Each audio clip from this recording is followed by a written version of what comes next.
দর্শক, ফুডকি construction YouTube চ্যানেলের পক্ষ থেকে আপনাদেরকে জানাচ্ছি আন্তরিক শুভেচ্ছা ও অভিনন্দন। দেশ ও দেশের বাইরে যে যেখান থেকে আমাদের ভিডিওগুলো দেখছেন, অবশ্যই ভিডিওটি ভালো লাগে চ্যানেলটা সাবস্ক্রাইব করে দেবেন। তো আজকে আমি একটি টাইলস করা মসজিদ আমি আপনাদেরকে দেখাবো। তো মসজিদের মধ্যে আপনার টাইলস ব্যবহার করা হয়েছে, বিভিন্ন রং বেরঙের টাইলস এখানে বসানো হচ্ছে। তো দেখতে পাচ্ছেন দেয়ালে যে টাইলসগুলো বসানো হচ্ছে সেটি আপনার সাদার মধ্যে কালো, এবং নিচে একেবারে ব্ল্যাক কালার টাইলস বসানো হয়েছে। এবং যেখানে নামাজ পড়বে, সাজদা দিবে, সেখানে আপনার যে টাইলসগুলো ব্যবহার করা হয়েছে। এখানে দেখতে পাচ্ছেন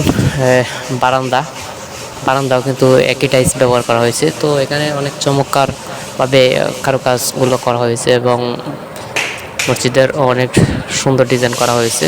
তো টাইলসগুলো অত্যন্ত সুন্দরভাবে এখানে বসানো হয়েছে। তো আপনারা অবশ্যই টাইলস করলে মসজিদ বা বাসার টাইলসগুলো অবশ্যই চেষ্টা করবেন নিচ থেকে একেবারে আপনার এই 7 দিন পর্যন্ত আপনার পুরো দেয়ালটাকে টাইলস করার জন্য। তার কারণ পুরো দেয়াল টাইলস করলে কিন্তু আপনার সেটা সৌন্দর্য অনেক হয়। আর এখানে দেখতে পাচ্ছেন ফ্লোরের টাইলসগুলো কিন্তু বসানো হচ্ছে। তো ফ্লোরের টাইলস বসানোর ক্ষেত্রে আপনার অবশ্যই ভালোভাবে ফ্লোরটাকে আগে ফিনিশিং করে নেবেন। তো ভিডিওটি ভালো লাগলে অবশ্যই চ্যানেলটা সাবস্ক্রাইব করবেন। তো এরকম আরও নতুন নতুন ভিডিও পেতে অবশ্যই আমাদের চ্যানেলগুলো আপনারা দেখবেন।